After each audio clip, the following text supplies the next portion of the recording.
What's up, y'all? Back again with another video, and today we're unboxing and testing the all-new buzztv PowerStation 6. Now, this is the long-anticipated streaming device that's set to compete with your Firetv cubes, with your Nvidia Shield TV, and just looking at the specifications, this is decked all the way out. So, just to let you guys know that this comes in two different versions.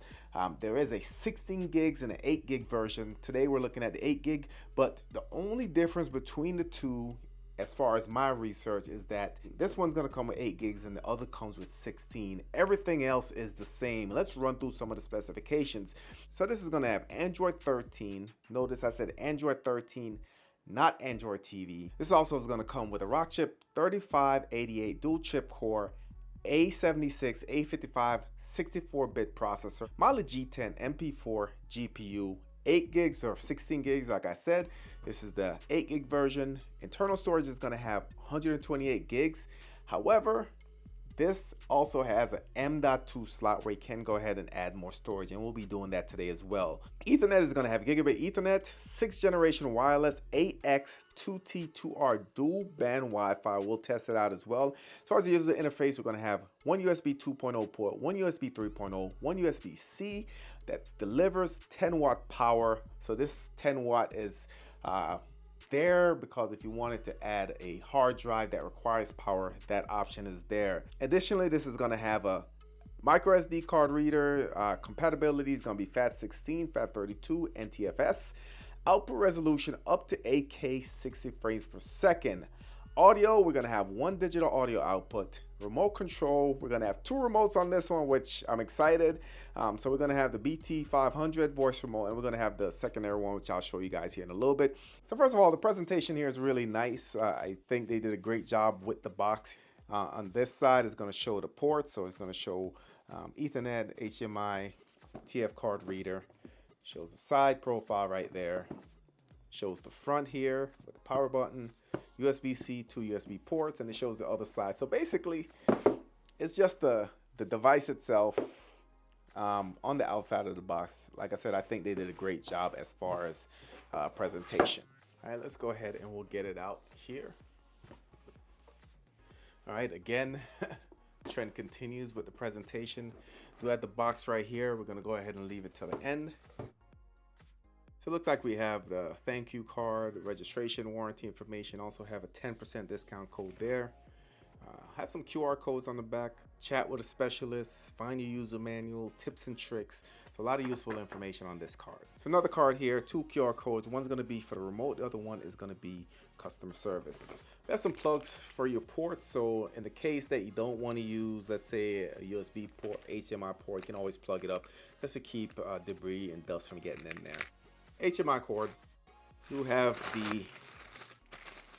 the power brick. So this is the power plug right here. Goes into here. As far as the brick itself, the output is going to be 36 watts, 12 volts, 3 amps. So again, this is going to provide additional power to the box for those hard drives that requires more power. Rubber grommet, this is going to be for your SSD. So when you insert additional SSD, this is going to keep it locked in. So like I said, we have two remote controls. So as far as what they look like, this one's white, this one's black, obviously, but let's look at the remotes. You can see that this one looked like it has a lot more going on, guys. A lot more options, a lot more features to program to additional devices. So if you're someone that's using this to control TVs, control sound system, this might be a good option. This one seems more modern. Shortcuts on there, so you do have your Google Play, Pluto TV, YouTube, Prime Videos, up and down volume, navigation in the middle. Numbers up top, you do have your input selection.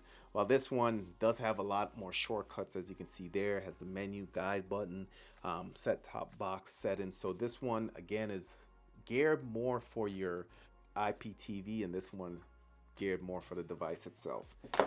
So for now, we're just going to use this guy for the setup.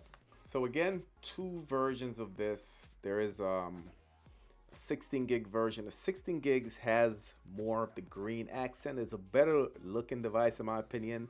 While this one has some of the green up there on the side, but again, am I gonna pay an extra $100 for 8 gigs where I'm not sure if that's even usable? that's what it came down to for me. So let's go over the ports real quick. So on the front, USB 3, USB 2, we have a USB-C as well. We have the power button right here, nice and tactile.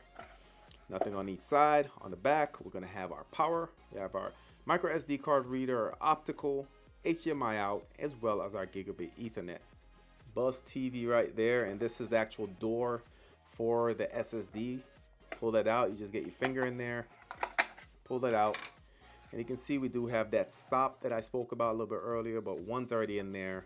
You look down in there, you can see the actual slot for the M.2, and we're going to go ahead and install one. All right, so this is a 256 gig SSD, so let's go ahead and see if we can install this. So it goes in like this. All right, so right now it's pretty much inserted. We're going to go ahead and put that down.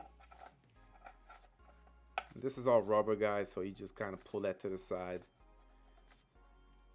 And that's basically it. Install, really straightforward. When you're done, just kind of put this in there,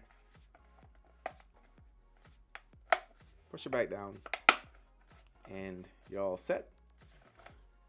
Let's go ahead and get it booted up.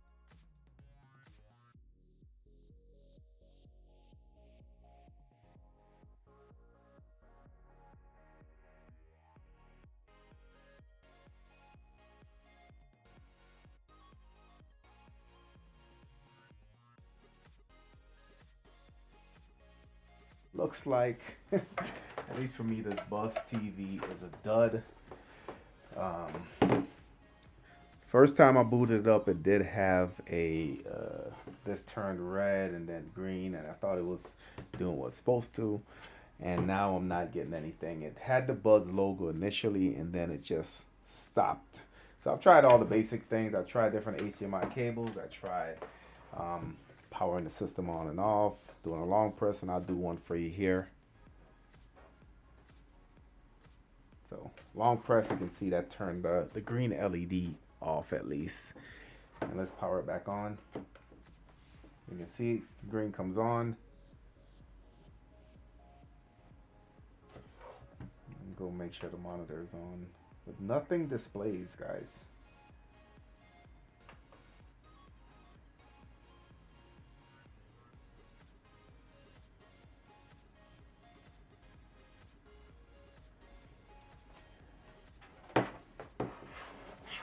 It is paperweight.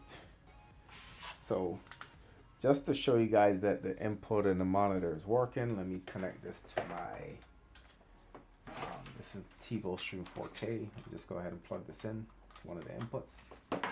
This is a switcher right here, HDMI switcher. Alright, so you can see it pops up right away. Also, just so you guys know, this is the original HDMI cable that came with it. This is the AK cable, and I've tried different cables as well. Same results. Stays like that.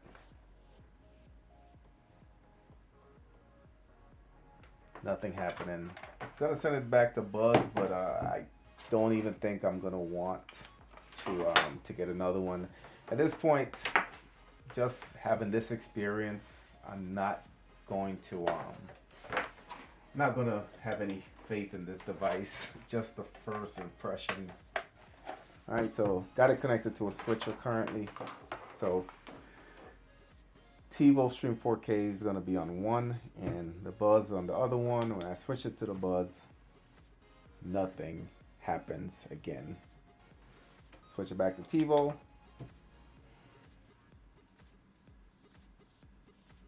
You can see it goes. And again, try this on different monitors, different inputs, different HDMI cables. Try resetting.